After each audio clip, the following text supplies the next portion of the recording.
근데 만약에 여러분이 자, 나 70문제 풀어야지 했는데 40문제 맞았다. 이러면 이제 무슨 상황인 거예요? 여러분의 공부는 뭔가 문제가 있는 거예요. 여러분 공부 뭔가 문제가 있는 거예요. 아마 시간을 무한대로 줘도 못 맞출 겁니다. 공부 방법 자체가 잘못됐거든. 예를 들어서 토익이라고 한번 해볼까요? 1번부터 100번까지 문제가 있습니다. 근데 이거를 푸는데 어떤 사람들은 그 주어진 시간 동안 정말 그냥 싹 다 푸는 사람이 있고, 어떤 사람들은 한 6번 그 정도 풀고 있으면 시간이 끝나버리는 사람이 있죠. 왜 이런 일이 벌어질까요? Why? 가장 첫 번째로는 문장 구조 분석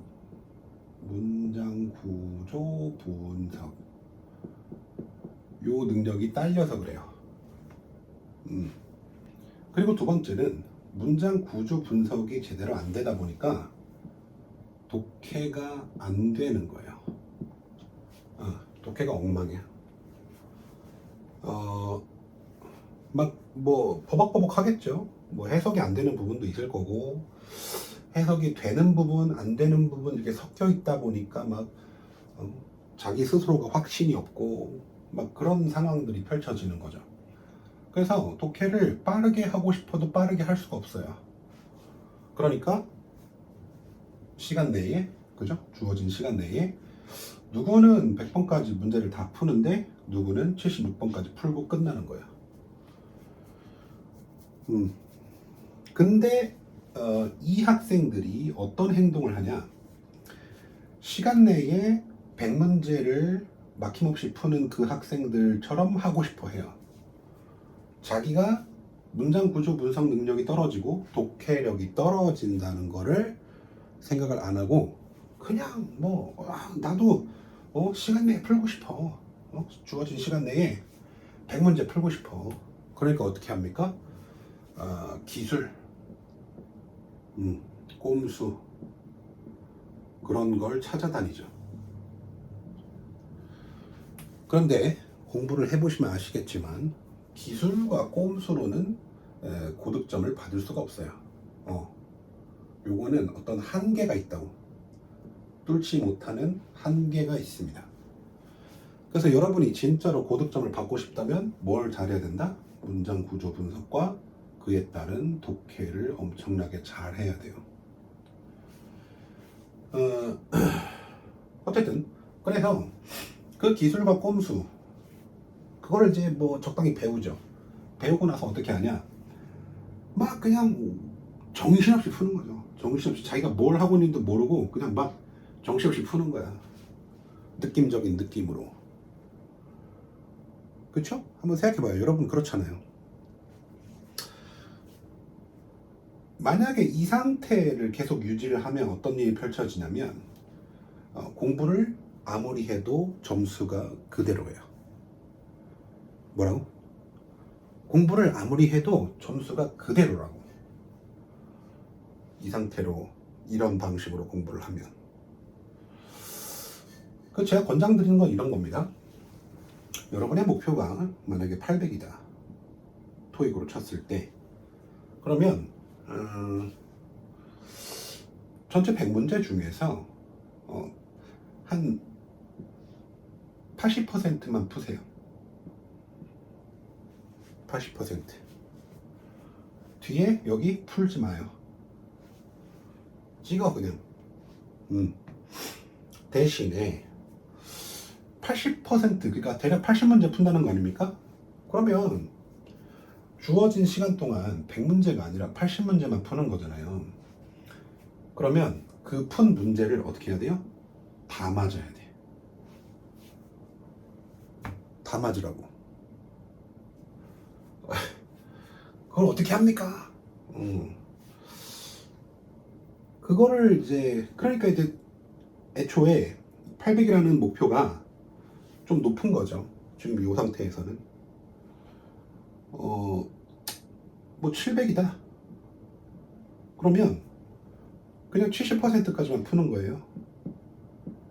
70%만 푸는 거예요. 70번까지만 푸는 거라고. 주어진 똑같은 시간 내에. 그러면 어떻게 풀 수 있어요? 더 정확하고 차분하게 풀 수 있어요. 그리고 어떻게 하라고요? 다 맞으라고. 실제로 해보세요. 실제로 해보시면 그게 더 빠릅니다. 그게 더 빨라요. 막 왔다 갔다 하면서 이렇게 막 정신없이 막 자기가 뭘 하는지도 모르고 그렇게 푸는 것보다 몇 문제 그냥 아예 그냥 뭐 30문제 뭐 20, 뭐 25문제 그냥 날릴 생각하고 그냥 나는 70%만 푼다. 근데 다 맞는다. 그 생각을 하시라고. 제가 이런 얘기를 하면은 이 강사 미치는 거 아니야? 약간 그런 생각도 하실 텐데 이렇게 말씀드리는 데는 이유가 있어요. 뭐냐면 자기가 뭐를 풀었고 뭐를 찍었는지를 정확하게 알아야 돼요. 이해되세요? 내가 뭘 풀었고 뭘 찍었는지를 알아야 돼. 그리고 더 중요한 거는 내가 푼 것 중에서 몇 개나 맞았냐. 그거를 알아야 돼요. 뭐라고요? 다시 한번. 내가 뭘 풀었고 뭘 찍었는지를 정확하게 알아야 된다. 그 다음에 내가 푼 것 중에서 몇 개나 맞는지를 알아야 된다. 예를 들어서 진짜로 70문제 풀었는데, 그죠? 70문제 딱 풀었는데 그 중에서 69개 맞았어. 그러면 이 상태는 이제 뭡니까? 거의 완성된 거예요. 거의 완성된 거라고. 이제 뭐 하면 돼요? 지금 제가 이제 그 독해 공부 방법 같은 것도 다 알려드리고 하는데 지문 있잖아요? 그러면 그 지문을 어떻게 하면 정확하게 읽을 수 있는지 그 방법들을 알려드리거든요. 저희 강의나 등등등에서 그거를 정확하게 따라줘야만 이런 점수가 나와요. 70문제를 풀었을 때 한 문제 틀리고 다 맞는 거지. 이게 우연이에요? 아니죠? 아니잖아. 그래서 이제 뭘 하면 되냐? 방법은 맞으니까 반복만 하면 돼. 익숙하게 만들면 된다고. 숙달시키면 된다고. 뭐 공부를 하면서 새로 더 알게 되는 것들은 계속 공부를 하면서 그냥 그 배운 방법대로, 배운 그 개념대로, 그리고 그 개념의 적용대로 그냥 하시면 돼요. 방법은 맞는 거니까.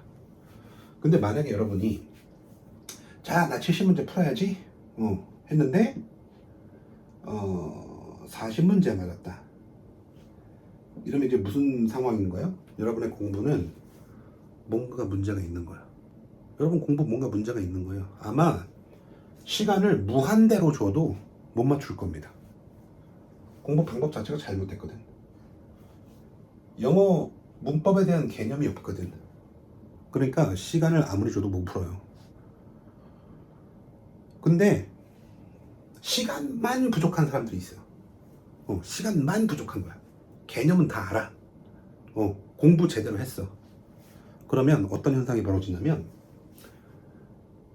그냥 조금 욕심을 놓고 여유롭게 풀면 아주 높은 정답들이 나와요.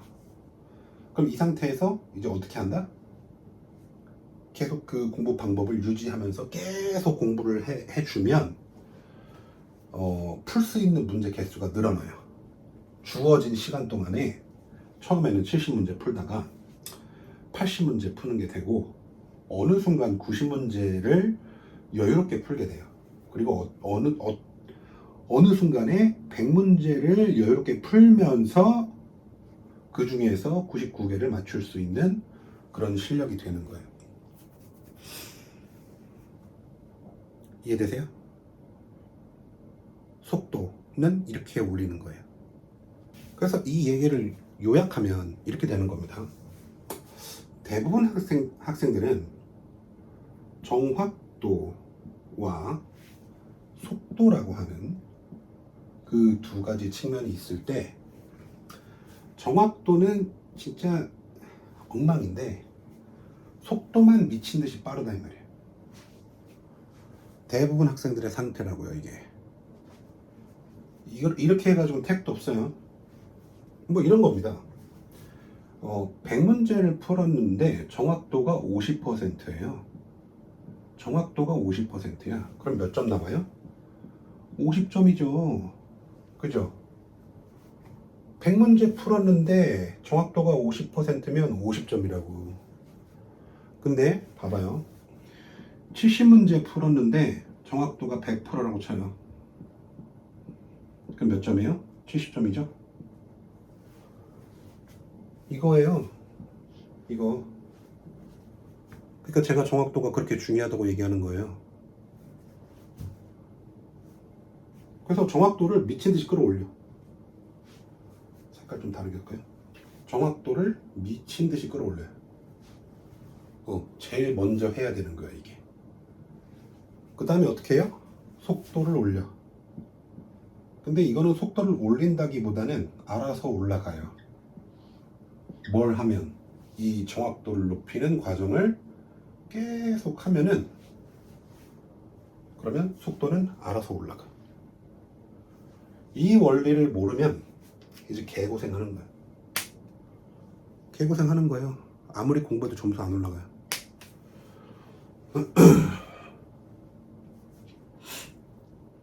제가 알려드렸어요. 어떻게 하면 속도를 잡을 수 있는지, 어떻게 하면 시간 내에 문제를 풀 수 있는지 알려드렸습니다. 이 원리대로 공부하세요. 오늘 영상은 여기까지 하겠습니다.